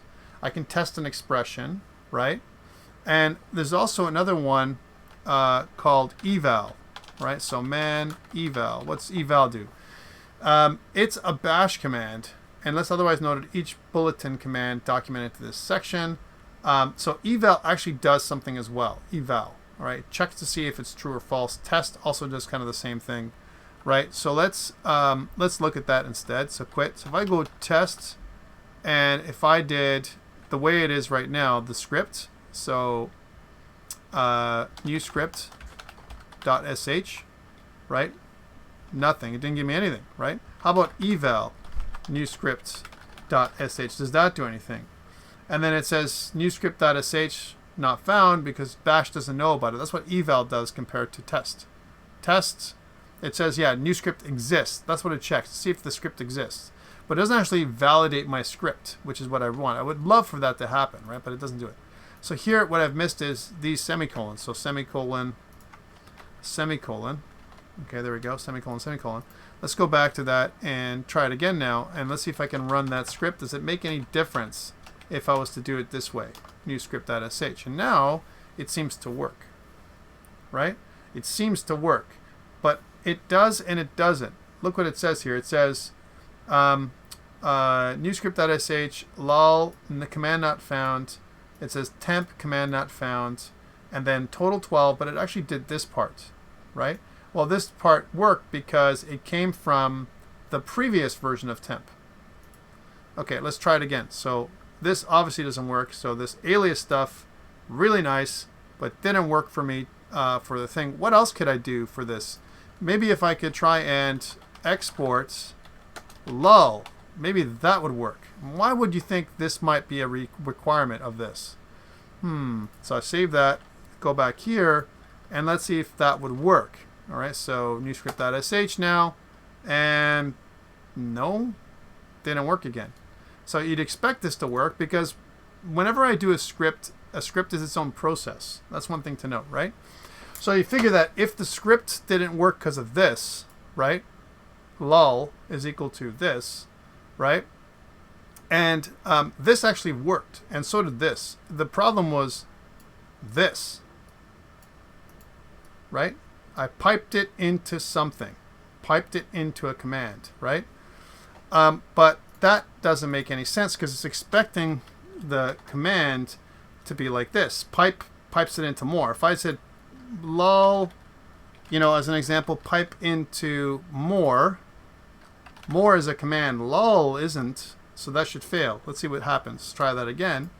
And if I go back and try it again, you can say it says on line 11, lol, command not found. Okay, so lol it doesn't like, even when I export it, even when I do an alias, it doesn't like it, right? The command this, right? If I was actually to do the other way around, let's say, let's just comment these out. Again, troubleshooting, right? Comment these out. And I went down here and I just took these commands here, ls minus al, and I piped it into more. And I did that work. Then that works because we know that that works. So alias here is a no-go, but this is no problem. Okay, cool. So we know that's okay. We'll leave this. We'll come back to this in a sec. I want to do this, but I want to pipe it into, I want to send this, right? I want to send this into something. Let's send this into temp. right? So let's do this. Cat into temp. Basically, this is the same thing. I'm going to cat temp afterwards. And let's try that. So now you can see that it did the command and it changed temp with this new information. So that's the first part. Okay, cool. I like it. So these two lines did something. Now I'm going to say this. I want to I want to look at temp, because temp is a thing now, right? So I want to read something from temp, right? I want to, actually, let's just read from the command line. Let's try that one first. So I want to be able to read, and I want to read into something. Let's call it inside this script. I want to read A, right? And after I read A, I want to echo whatever I read in. Echo whatever I read in. Okay, so echo it out. Read in, out. Let's see how that works. So again, if I go back here and do this, it's waiting for me to enter A. I can say, 20, and then it echoes out whatever I typed in. And if I want to here, instead of just doing an echo, I can also echo a value out. So, something like when I read, I want to be able to echo something first. So, like something like enter a value, right? So enter a value, and then read A, echo A. Let's try that out. So again, go through this, enter a value, 25. It outputs 25. It'd be nice to say your value is, and then this. Let's see if I can do that. So I can say your value is, and then this. Does that seem logical? Okay, let's try that now. So simple stuff, right? Entering a value, 25. Your value is 25. Bit of a space there, right? Your value is, and then an extra space. It means that I don't have to put that extra space in here because this space and the other space count, right? That's what it means. So that's interesting. Let's try that again. So enter a value, 30. Your value is 30. That's good. It worked well. How about if I want to put enter a value, but I want this to be on the same line? I want to enter a value minus n, so no space, no \n is what it means. Then read A, and then do this. So enter a value, right? Enter a value, read it, and then output it. Make it look nice. So enter a value, hello. So I'll say 20, and then your value is 20. So that's a skill right there. Just echoing, reading and echoing is a thing you need to learn how to do properly, right? That's important. So again, read and echo, like we talked about before. I know this is like not super interesting for you because, you may have already tried to figure things out by Googling. Awesome if you've done it already. But I'm going super slow for you because I want to make sure, and for me, that I don't make mistakes, and B, it's doing what I want. What about if I wanted to add in characters, like a bunch of backslashes, a bunch of, before I echo back the value, I want to give another space. I could just echo here like this, and an extra value, echo, right? Like empty echo. So I can do that, right? And then enter a value, and then you get an extra echo, like an extra new line. All right, that's what it does. Interesting, but it'd be nice if I had to do echo. That might be too crazy, right? So, of course, you can use a new line character for that. At the beginning of your value is, I could say \n, right? So \n, and I can put a bunch of \n's. Let's put like 3 of them. Right, so 3 \n's, which means new line. That's what \n means, right? And then what I can do is I can go back here and enter a value, so 20 as an example, and then it's going to say \n, and didn't do what I wanted to do. How come? Because remember, what we want to do is I want to actually do the new line stuff. So let's take a look at the echo command for a second. Echo.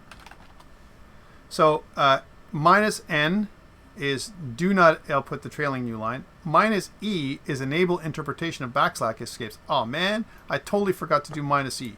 All right, cool. Let's do that again. So down in here, I would say echo start interpreting -E, lowercase e. Now start interpreting these backslash n characters. Okay, cool. So go in here, man echo. Oops.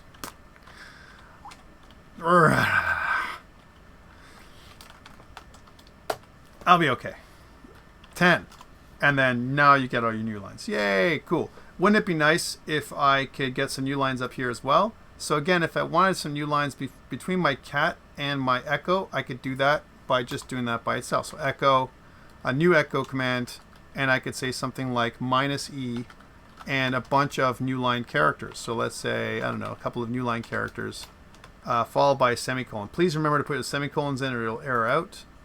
That would be bad. Okay, so let's try this out, and cool. So we get a couple of spaces, and then it asks you for a value, 50, and then it outputs your value. So we know we can get input and output. We know how to control our output a little bit better than we did before. By the way, /T gives you tabs. So let's say, for example, I want this to have a /T. So I said, okay, is, and then /T. It would give me a tab character before I went to A. Let's just get rid of this line. I don't really need all those /Ns, just one. And maybe only one of these things just to separate from this to this. That's okay. I think that's more reasonable. And then the /T will give me a new tab character. So, okay, cool. So let's try this out. And then, okay, so I want to say, 25. And then you can see that there is a tab between is and 25. So I add that tab character work too. So that's pretty cool. So far, so good, I think. All right, so again, just doing basic input and output. And we, of course, we can do a read. We'll read into A. We outputted A, and we can do all kinds of other manipulations in A. What about if I wanted to read a bunch of times? So I want to read A, and I want to add a bunch of things over and over again. Enter a value, read A, enter a value, read B, read A, keep reading A over and over again. So if I did that, I could do a for loop. So for, and again, I want to get a value for every I, right, in a range. And again, you can use curly braces for the range, or you can do the command seek, like we did before, seek and a range. So 5 times. You could also do 1 to 5. I think 1 to 5 like this, right, might be better, right? Might be easier and it's more consistent. 1 to 5, and then do. You need a do and a done. Okay, you need do and done. So for I and 1 to 5, do done. Then I can take these characters here, and I'm just going to move them up here. I did that with the Alt up arrow. You don't have to do any indenting. Okay, that's not really required. But I'd like to put spaces in here to show. And the cool thing about Visual Studio Code is it code colors for you, so you know that do and done are special keywords, and so are echo and read. But do and done are part of this for loop, right? So I want to read A. I want to enter a value, read A. I want to do something with that value. So I want to say that, and I want to print out B. Right? So let's say, for example, I'll start a value up here. I'll say that B is equal to 0. Remember, you can't have any spaces, no spaces. B is equal to 0, right? Read A, and then I can say let B is equal to the value of B, right, plus the value of A, which means B plus A. Now, curious, I want to make the value of B happen like this, B plus A. All right, so whatever I just read in, would it be just like this, B plus A, B is equal to B plus A? And then I keep reading it, and I keep adding, A to B, right? But I'm kind of saying let B again. Right, like B is equal to B. Well, there is no B, but B has been declared up here. Could I just put in B, because I've already declared up here? And again, to check this, we can try it here in the command line. So I can say something like, let's do that for loop. So for, again, I in a range of 1 to 5, right? And we'll say do, and then we'll do that b is equal to b, actually we'll say read a in, right? And then we'll say that b is equal to b plus a, right? Whatever a is, and then we'll go done. We'll go done, and then we'll just read echo what the value of b is at the end. Okay, so read a. So we're reading a. So we'll say 3, and then 5, and then I don't know. We'll do a sequence 3, 5, 7, 9, and then 11. Okay. And then if I do echo b, then we're going to get b plus a, which is exactly what we didn't want. So if I did this here, it's going to be the same here. Okay, just letting you know. So if we were to rewrite this for I in, and we're running out of time, but this is the way we have to kind of think about things. I in 5, 1 to 5, do read a, and then let b is equal to b plus a, right? That's interesting that how this might work. And then done, right? Then we read in 1, and it says, okay, let b plus a expression recursion level exceeded. Error token is b plus a. Okay. So that's a problem. I mean, and I knew this was going to happen because, like, hey, let b, but I'm letting b again, and let b again and again, right? So it kind of is a weird thing to do it this way, right? To let b, I want to accumulate, b into a. B is equal to b plus a somehow, right? I want to increment b, right, by a. We know b is equal to b plus 1 is no problem, right? So if I did something like, and if I use the value of, so let's say, let's just escape here, Control Z, or Control C, sorry. Let's kill the script, right? And if I did b is equal to the value of b, right, plus 1, right? And if I did echo b, then we're going to see b is equal to a plus 1. B is equal to b plus a plus 1, right? So let's do that again. So b is equal to 0. And if I said b is equal to the value of b plus 1, right? And if I did echo b, then we're going to say 0 plus 1, right? B is equal to b plus 1, 0 plus 1. So that didn't exactly do what I wanted it to do. We went through this before, right? But if I said let b is equal to b plus 1, and then I said the value of b, show me the value of b, then we're going to get 2. So I want to do this, right? But I want to do that inside of a loop, right?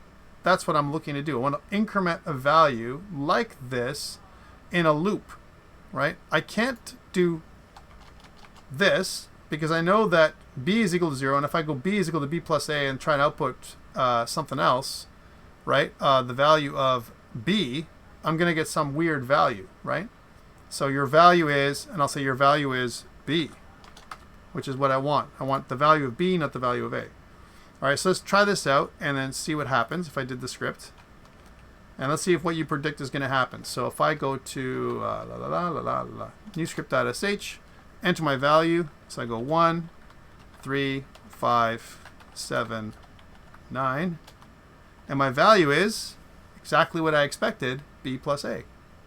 So how do you accumulate value, in a for loop in a script? So let's look it up. Again, you're going to go through the same thing when I ask you to do some stuff. So increment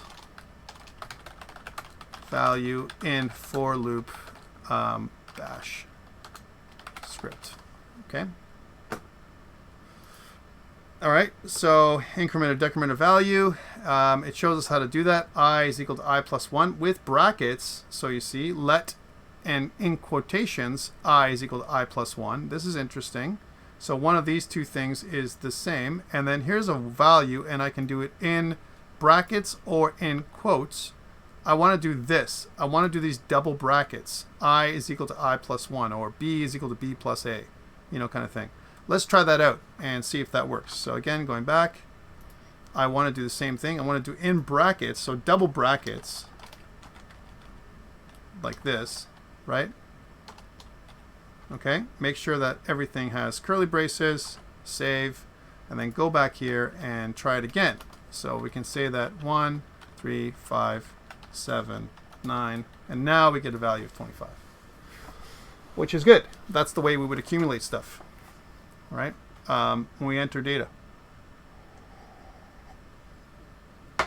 So if double brackets does that, right? If double brackets does this part, I want to add double brackets or quotation marks to run a command, and I'm reading stuff in. I'm reading, right? And I want to read from a file, right? So I want to read and I want to store something in a file. We did that already. Remember how we did that? I want to read something from a file, and I'm going to loop through. So looping is, I'm looping through a list, right? Here I'm looping through a a fixed list from 1 to 5, right? That's what I want to loop through, right? Could I not loop through the entire file? Why double brackets and not single brackets? Double brackets is like a command structure. So what it's basically saying is anything in the double brackets or in quotes, let's replace these double brackets.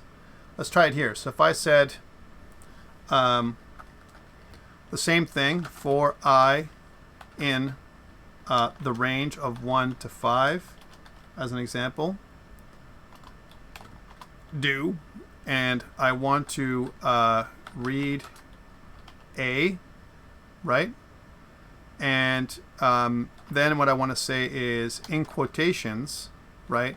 B is equal to B plus A, okay? And then I want to say done. So here's my first one. So 1, and it's going to give me errors. Look, watch. 3, 5, 7, because it doesn't understand what that is. But what this does, if I go back and do it again, so let's do this. And by the way, you can write a single line just like this with curly braces. With semicolons. Let's go back and change these lines just to a single bracket. Okay, so I'm going to show you something, Petra. One sec. So if I did a single bracket and did this, and if I said 1, 2, 3, 4, 5, and then I did an echo, as an example, echo B, we're going to get 2. And the reason for this is because that's what the last value of B was, right?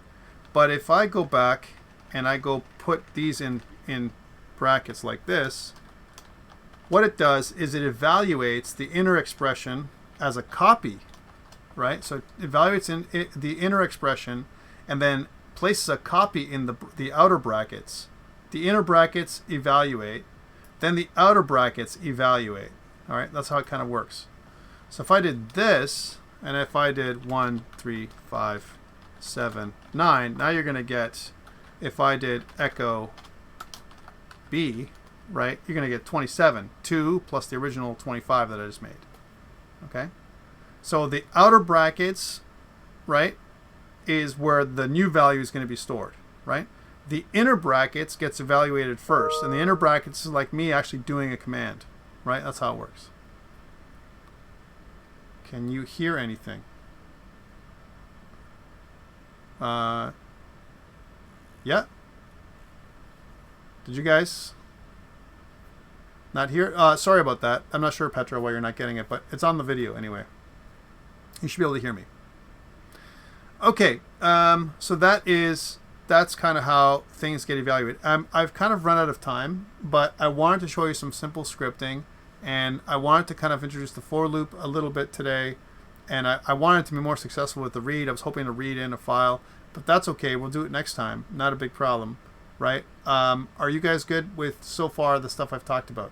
Now, you don't have enough information to do your assignment yet because there's some other stuff that I've asked you to do in your assignment, right?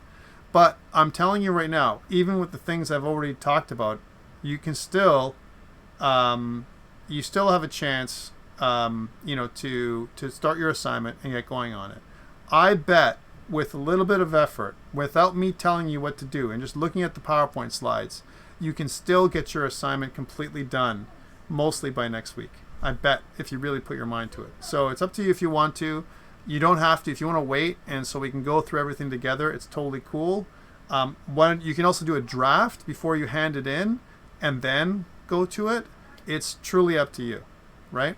When you do your screen captures for assignment 2, by the way, remember that I want to see the entire script and I want you to talk about your script in the video. So say, here's the script, here's what I did, here's what it does, and go through it a little bit. Don't just show me the script. Explain it, talk about it. That's what I'm looking for when you do your videos. And that's also something that I didn't get in assignment 1. Assignment 1, like literally people just go, here's my first one, here's my second one, here's my third one. And they didn't do anything. They just showed me their PowerPoint. Showing me the PowerPoint and not showing me in code, actually doing it in Linux, is not going to win you the marks. Okay? All right. Anyways, any other questions before we go for the day? I think we went through some simple scripting, and that's why I've kind of taken 2 weeks to go through this, because there's so much to go through. We'll go through it. Mention not? What does that mean? Oh, mention not. Sorry. In other words, don't mention it. Okay. Guys, thank you so much. If you have questions, I'm going to stick around for any questions after class. I'm sorry, Petra, that you don't have sound. I'm not sure why that's happening for you. But I'm here, and if you need anything, let's talk about stuff. I'm here until I'll stay around 10 minutes after. Otherwise, I'm going to stop recording now, and we'll go from there.